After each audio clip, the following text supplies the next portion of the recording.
Инцидент произошел в холле спортцентра. На виду не только у сотрудников и посетителей, но и камер наблюдения. В перерыве между занятиями Алексей, сидя на диване, делает записи в журнале. Рядом с ним маленькая девочка, которая потом рассказала родителям, что дядя себя трогал. В тот же день Алексея задержали, но свою вину он не признает до сих пор.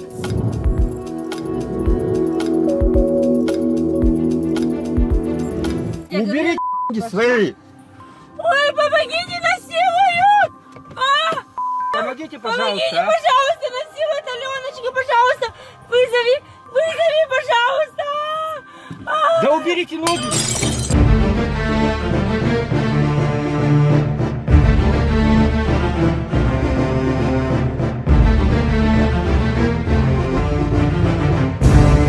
Изнасилование среди правовых агрессий, наверное, стоит особняком. Более легкого способа посадить в тюрьму неугодного мужчину сложно представить. Несмотря на попытки феминистических групп утверждать обратное, факты говорят скорее, что женщины, не провоцирующие к себе сексуального желания от неограниченного круга лиц, изнасилованием не подвергаются. Почему-то принято считать, что изнасилование – это нечто ужасное и ломающее женщину. Однако число мужских суицидов, причиной которых стало эмоциональное насилие женщины, в разы больше вообще всего числа женских. Изнасилование мужчин тоже не редкость. При этом жертв мужчин осмеивают или позорят, хотя они чаще сопряжены с особой жестокостью. Тогда как женское изнасилование является по форме классическим половым актом и не причиняет существенного эмоционального вреда женщине, что косвенно подтверждается и малым количеством суицидов и заметной легкостью, с которой женщина разбрасывается этим обвинением, явно не считая его для себя пугающим. То, что для женщины изнасилование не является проблемой или даже желаемо, говорит и их расширение этого понятия. Порой к нему относят даже просмотр порно.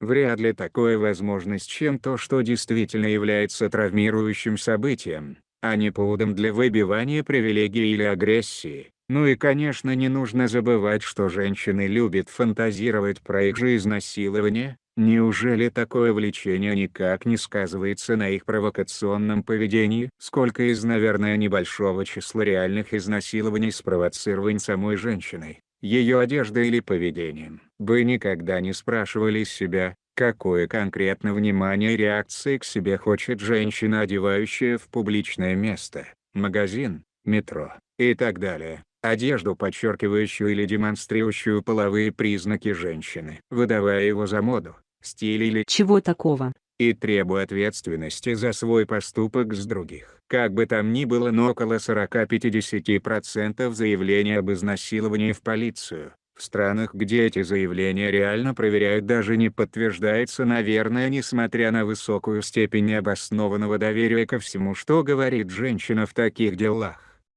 Изнасилование для женщины, пожалуй, наиболее удобный способ оправдания себя в щекотливой ситуации, заработка или избавления от неугодного мужчины. Ну и, конечно, способ заработка для организованных преступных групп, но об этом я не буду афишировать. Наверное, ввиду частого злоупотребления этой статьей со стороны женщины, пора упразднить практику признания потерпевшей женщину по этому преступлению. Нет беды, даже если такое преступление случится. Женщина, вероятнее всего, просто реализует свою же любимую фантазию. Но даже один сломанный в тюрьме мужчина – недопустимая потеря. Пора уже защищать невиновных, а не поощрять террор женщины в отношении мужчин. Почему со мной это случилось? За что? Спрашивают себя некоторые жертвы. Может, я заслужил? Вероятно, для вас хоть какая-то хорошая новость. Вы, скорее всего, хороший и порядочный человек. Именно с такими людьми и женщины наиболее жестоки, ведь у них более низкий порог срабатывания защиты, низкая агрессивность, и вы с большей вероятностью позднее дадите отпор. Вероятно, рассматриваете женщину как опору, а значит, склонны дольше терпеть. Женщины это все могут очень быстро считать, особенно если вы пока еще в достаточной форме и не больны. Однако не стоит обманывать себя, что агрессивных подлецов их жены не убивают. Просто методы и частотность отличаются. Женская агрессия практически не наказывается. Мужчина же вяжется по рукам и ногам, на него вешается презумпция вины. Ему нельзя защищаться от женской эмоциональной агрессии своими сильными сторонами, физической силой, а игра на женском поле для него порой смертельна. Мы вас бьем, а вам защищаться незаконно. Мужчина беззащитен, ему табуировано жаловаться, ему не верят, а если и верят, осмеивают. Полиция не реагирует достаточно эффективно на подобные сигналы, даже если они поступают. Мужских убежищ практически нет. Социальные программы для защиты мужчин или отсутствуют, или недостаточны. Правовой порядок защиты от женской эмоциональной и правовой агрессии, наверное, практически отсутствует. Мужчина беззащитен. Закон — это проявление силы правящей группы, а не справедливости.